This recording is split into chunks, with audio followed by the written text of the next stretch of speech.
오늘 하나님께서 우리에게 주시는 말씀은 구약성경 창세기 4장에 있는 말씀입니다. 4장 1절부터 우리 10절 말씀까지 다 같이 함께 이 말씀을 봉독하겠습니다. 4장 1절입니다. 시작. 아담이 그의 아내 하와와 동침하며 내가 여호와로 말미암아 등남하였다 하니라. 그가 또 가인의 아우 아벨을 낳았는데 아벨은 양치는 자였고 가인은 농사하는 자였더라.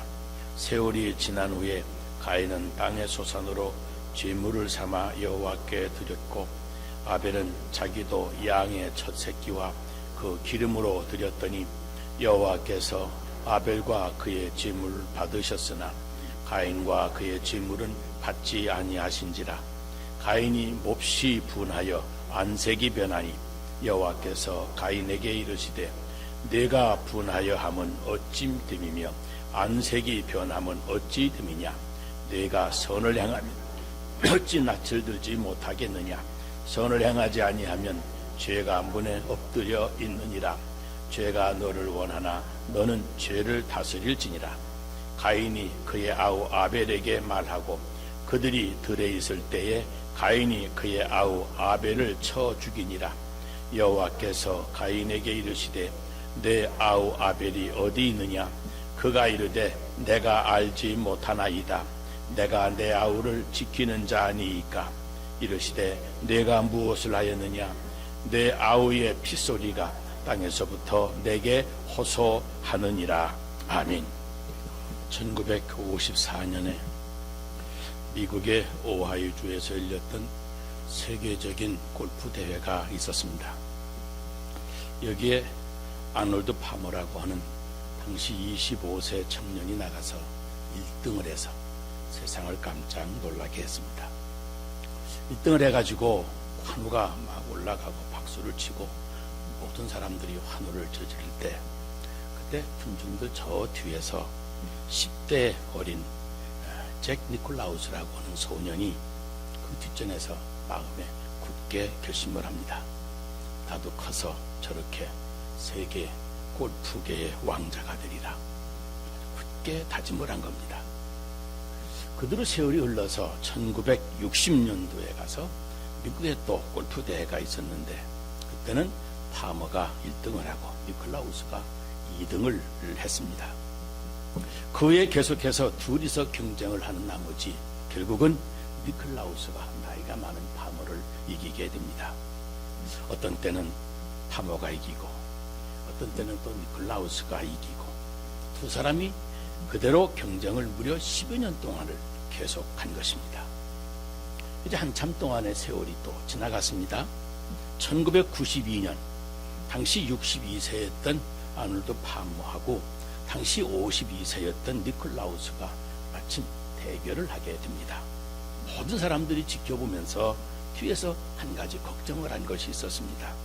저 두 사람이 한평생을 저렇게 서로 경쟁을 하면서 지냈으니까 저기 어디서 잘못 만나서 터지면 어떻게 하겠나. 서로 미워하고 싸우고 서로 상대방이 먼저 죽기를 바라고 그랬을 텐데 어떻게 될까. 그런데 막상 그 두 사람 사이는 걱정했던 것처럼 그렇게 불안하지가 않았습니다. 도리어 아주 사이가 좋아 보였던 겁니다. 그래서 기자들이 그에게 물었습니다. 당신들 둘은 한평생 어떻게 그렇게 서로 경쟁을 하면서 살아왔는데도 이렇게 사이가 좋을 수가 있습니까? 그랬더니 그들이 대답을 합니다. 우리는 상대방이 없어져야 내가 1등할 것이라고 상대방을 없어져야 될 적수라고 생각하지를 않고 오히려 내 조력자가 된다고 내 헬퍼라고 생각을 했습니다. 저 사람이 있기 때문에 내가 더 열심히 하고 또 내가 있기 때문에 저 사람이 더 열심히 준비하고 그래서 우리는 서로 도우면서 의지하면서 경쟁하면서 오늘의 정상에 우뚝 서게 된 것입니다. 그러더랍니다. 여러분 얼마나 아름다운 이야기입니까? 보세요. 이 실수라고 하는 것과 실패라고 하는 것은 같은 것이 아닙니다. 실수라는 것은 하나의 과정이고 실패는 하나의 결과를 말합니다. 실패라고 하는 것은 이미 끝났다고 하는 이야기입니다. 그러나 실수라고 하는 것은 이것은 수없이 반복이 되면서 보다 나은 미래를 창출하는 계기가 되는 겁니다. 그러므로 우리는 과정으로서의 실패는 있을 수 있겠지만 결론적인 실패는 생각할 수가 없는 겁니다. 그러므로 실패가 되느냐 실수가 되느냐 하는 것은 그 문제, 그 사건에 임하는 우리의 마음가짐, 그 자세에 달려 있는 겁니다. 오늘 2018년 새 한 해가 밝아왔습니다. 내 인생에 있어서 금년 이 한 해가 어떤 의미가 있을 것이고 또 어떻게 전개될 것인가? 대답은 간단합니다. 지금 오늘 우리가 이 한 해를 어떤 자세로 임하느냐, 오늘 이 한 해를 다시 시작하면서 어떤 마음가짐으로 이 한 해를 받아들이느냐에 달려있는 겁니다. 오늘이 암울하다고 생각해 보십시다. 암울한 오늘이 있게 된 이 원인을 깊이 관찰하고 그리고 깨닫고 그로부터 돌이키면 금년 한 해 행복한 길이 열려지겠지만 나보다 잘 되는 사람, 그 사람을 시기 질투하고 세상만 탓하고 그러면 내 인생이 걷잡을 수 없는 내 인생의 위기에 빠지고 말 겁니다. 여러분, 실패했다고 곧 실패자가 되는 것은 아닙니다. 실패는 한 사건이요, 실패자라고 하는 것은 인생 자체의 문제입니다. 우리 앞에 실패라고 하는 사건은 있을 수 있지만 실패자는 우리는 될 수가 없습니다. 그것을 우리는 알아야 됩니다. 실패하는 사람이 되어서는 안 되는 겁니다. 또 실패하는 인격이 되어서도 안 됩니다. 오히려 실패라고 하는 사건들을 통해서 더 건전하고 더 바르게 더 생동력이 넘치는 그런 인격으로 내가 거듭 태어나는 겁니다. 이것이 바로 현실과 인격의 역동적인 역설적인 관계인 것입니다. 오늘 본문에 가인이라고 하는 사람이 나옵니다. 가인. 이 가인과 아벨은 형제간입니다. 저들이 각각 하나님 앞에 제사를 드렸습니다. 그런데 하나님이 아벨의 제사는 받으시고 가인의 제사는 받지를 않으셨습니다. 말하자면 가인은 예배를 실패한 것입니다. 그리고 여기서 우리가 생각해 보자면 이 가인이 바로 이때 어떤 자세를 취하느냐, 예배를 실패한 가인이 어떤 마음을 취하느냐 하는 것이 중요합니다. 여기서 그가 어떤 태도로 반응하느냐, 그것이 그의 운명을 좌우하는 순간에 임한 겁니다. 그런데 히브리서 11장에 보면 아벨은 믿음으로 하나님 앞에 제사를 드렸다 그랬습니다. 이 논리에 의하면 아벨은 믿음으로 드렸지만 가인은 믿음 없이 예배를 드렸다는 겁니다. 하나님께서 아벨의 제사를 받으셨습니다. 왜요? 믿음으로 드렸으니까. 그러나 흔히 말하는 이 가인의 컴플렉스가 여기에 나옵니다. 오늘 본문에 보는 대로 가인이 보인 첫 반응, 첫 태도는 심히 분했다, 심히 분노했다 그럽니다. 여러분, 하나님 앞에 예배드리는 일에 실패했다고 해서 가인이 지금 분한 생각을 가지는 겁니다. 이게 바로 잘못된 반응입니다. 잘못된 생각입니다. 그래서 또 안색이 변했습니다. 얼굴 색까지 달라졌다. 이 가인의 얼굴이 말이 아니었다는 겁니다. 얼굴은 그 사람의 마음의 표현 아니겠습니까? 그 마음의 컴플리케이션이, 갈등이 바로 얼굴에 어지러운 것을 말해주는 겁니다. 그러나 여러분 생각해 보세요. 지금 이 상황이 지금 가인이 그렇게 마음 괴로워할 그런 일입니까? 어쩌면 당연하게 받아들여야 하는 상황 아니겠습니까? 내가 아무리 잘했다고 하더라도 하나님이 아니라고 하면 아닌 겁니다. 하나님이 나를 아시는 겁니다. 아니, 나보다도 나를 더 정확하게 잘 아시는 분이 바로 그 하나님입니다. 그런데 그분이 판단, 그분이 말씀, 그것이 더 옳은 것 아니겠어요? 그분의 처사는 다 옳은 겁니다. 그래서 우리는 하나님은 실수 없으신 분이라고 그럽니다. 그러한 하나님의 공의에 대해서 우리는 그대로 받아들여야 되는 겁니다. 그러므로 이 가인도 그대로 받아들였다고 하면 그래서 이제부터라도 좋은 생각이 났을 텐데 끝내 하나님이 하시는 일을 받아들이지를 못하고 분해했습니다. 속에서 들끓었습니다. 그리고 그의 갈등과 고민과 번뇌가 속에서 불일듯 일어나서 얼굴 색까지 변하게 된 겁니다. 그래서 오늘 성경 말씀에 하나님은 미리 경고를 합니다. 내가 선을 행했으면 어찌 낯을 들지 못하겠느냐, 얼굴을 들지 못하겠느냐 하는 말이죠. 내가 선을 행하지 아니하면 죄가 문에 엎드려져 있느니라. 죄가 너를 원하는데 너는 죄를 다스리라. 이 죄가 너를 원한다. 무슨 말인지 아십니까? 지금 네가 죄를 범하기 쉬운 위기에 들어간다고 하는 그 말입니다. 우리 속에 시기 질투하는 마음이 일어나면 우리 인생에 위기가 닥쳐오게 되는 겁니다. 고민과 갈등이 이 순간에 어느 쪽으로 나에게서 분출이 되느냐에 따라서 그들의 운명이 곤두박질 칠 것이니까 성경은 위기라고 진단하는 겁니다. 그런데 여러분, 만일 하나님께서 이 두 사람의 죄물, 이 제사를 다 받지 않으셨다고 한다면 어떻게 되었겠습니까? 이 사람이 안색이 변하지 않았을 겁니다. 적어도 자기 동생 질투에 빠지는 일도 없었을 겁니다. 그런데 하나님이 동생 아벨의 제사는 받으시고 자기 것은 받지 아니하시니까, 그러니까 동생을 시기하고 질투한 것입니다. 시기 질투. 여러분, 우리 마음속 깊이 뿌리가 박힌 원죄, 그 원죄 중에 가장 깊은 뿌리가 바로 시기 질투입니다. 이게 아주 대단히 무서운 겁니다. 가만히 여러분 주변을 살펴보세요. 내가 못 살아서가 아닙니다. 다른 사람이 잘 사는 게 그게 배가 아파서 힘든 겁니다. 가만히 보면 이 세상의 모든 문제가 이 시기 질투 때문에 잘못 풀리는 겁니다. 이 시기 질투 때문에 마지막에는 그의 신앙까지도 퇴색해버립니다. 그 좋던 맑은 이성도 병들어 버리고 마침내 그 판단까지도 흐려지기 시작하는 겁니다. 시기와 질투라고 하는 것, 이렇게 무서운 겁니다.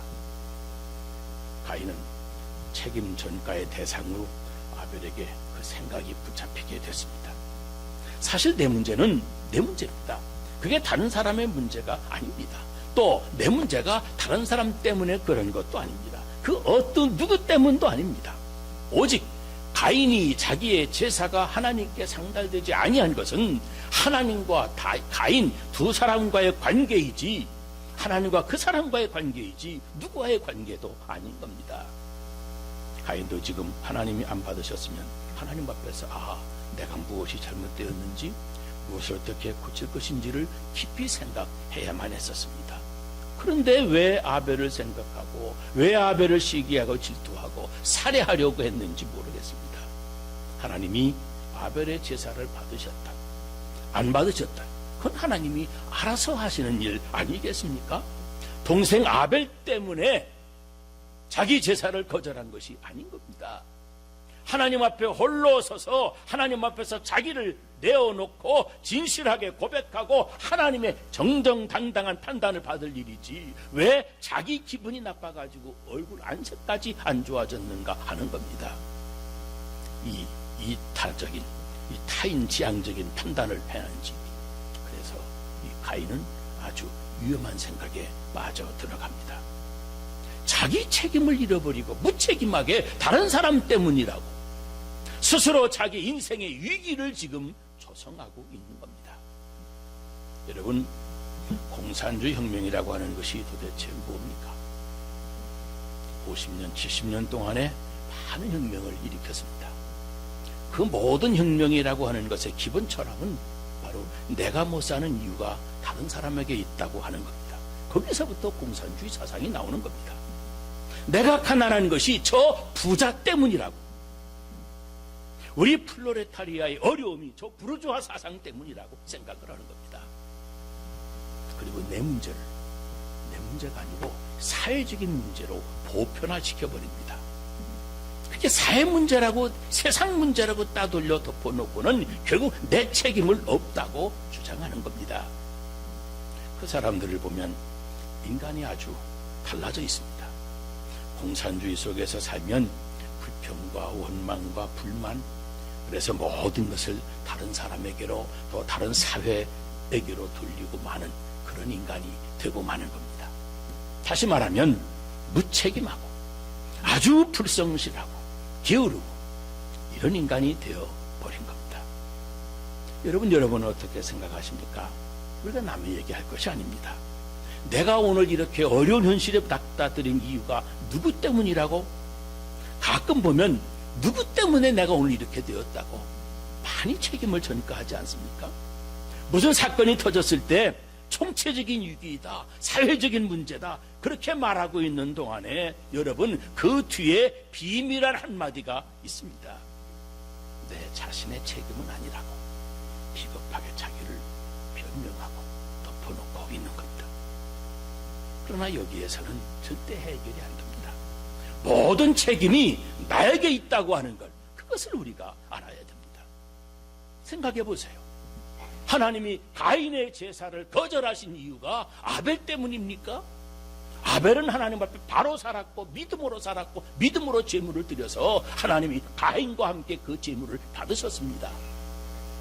자기가 제물 받지 못한 것은 자기가 하나님 앞에 믿음 없이 살았기 때문에 그렇습니다. 그래서 그 제물이 받지 않아진 겁니다. 그런데 그걸 아벨의 책임이라고 돌려버리고 내 책임이 아니라고, 우리는 책임을 질 줄 아는, 일이 잘못된 현실 앞에서 내 책임이라고 내가 책임을 질 줄 아는 주도적인 책임 있는 성격을 가져야 됩니다. 나는 몰랐습니다. 관심 없었습니다. 내 책임 아닙니다. 이렇게 타성에 젖어서 사는 무책임한 태도가 내 인생을 위기로 몰아넣어가는 겁니다. 오늘 본문을 자세히 보면, 자, 이 사건의 원인을 제사를 드린 이 사건 이전에 깔려 있었음을 우리는 알아야 됩니다.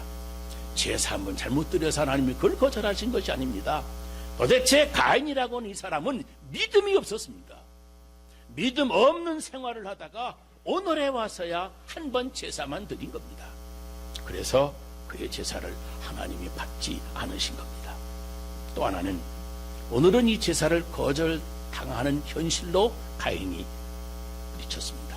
많은 벌써부터 원인이 있었고 그 원인에 대한 결과가 오늘에서야 비로소 가인에게 만나진 것뿐입니다. 여러분, 우리가 당한 지금의 현실, 우리가 만족하지 못하고 행복하지 못한데 현실 한가운데 내가 빠져있다 할지라도 이게 내가 잘못된 것처럼, 아니 오늘만 잘못된 것처럼, 그동안은 잘 지내왔는데 잘 살아왔는데 갑자기 뭐가 잘못돼서 내가 이렇게 어른 형편에 처해 있는 것처럼 그렇게들 생각을 많이 하는데, 여러분 다시 한번 생각을 해보세요. 그것이 오늘의 이 잘못된 결과를 낳은 것이, 그게 새로운 것이 아닙니다. 벌써 오래전부터, 아니 수십 년 전부터 쌓이고 쌓여서 그 결과가 오늘에 나타난 것뿐입니다. 벌써부터 그 잘못들이 누적이 되었다. 그래서 오늘에 와서 이렇게 현실로 분출이 되어 나타난 겁니다. 어느 하나 새로운 게 아닙니다. 그런데 오늘 이것이 오늘에 와서야 뭔가 갑자기 잘못된 것처럼 그건 잘못 생각하는 겁니다. 현실을 당연하게 받아들여야 됩니다. 오늘의 현실은 어제의 결과입니다. 어느 누구의 책임도 아닙니다. 이걸 우리가 알아야 됩니다. 그러므로 우리는 다시 하나님 앞에서 셀프 이제미네이션, 나 자신을, 자기 자신을 반성해 보아야 됩니다. 나 자아 성찰을 해야 되고 자기를 반성해야 됩니다. 우리 마음속에 벌써 오래전부터 아무 생각 없이 지내왔던 이 타성화된 것, 그것에 대해서 우리가 깊이 관찰을 해야 됩니다. 그러면 도리어 이웃에 대해서 아마 고마운 것이 생각이 날 겁니다. 보세요. 내 제사는 하나님께서 받지 않으셨지만 저기 내 동생, 다른 사람의 제사는 받으셨으니까 거기서 좋은 모범으로 배우고 얻을 수가 있지 않겠습니까?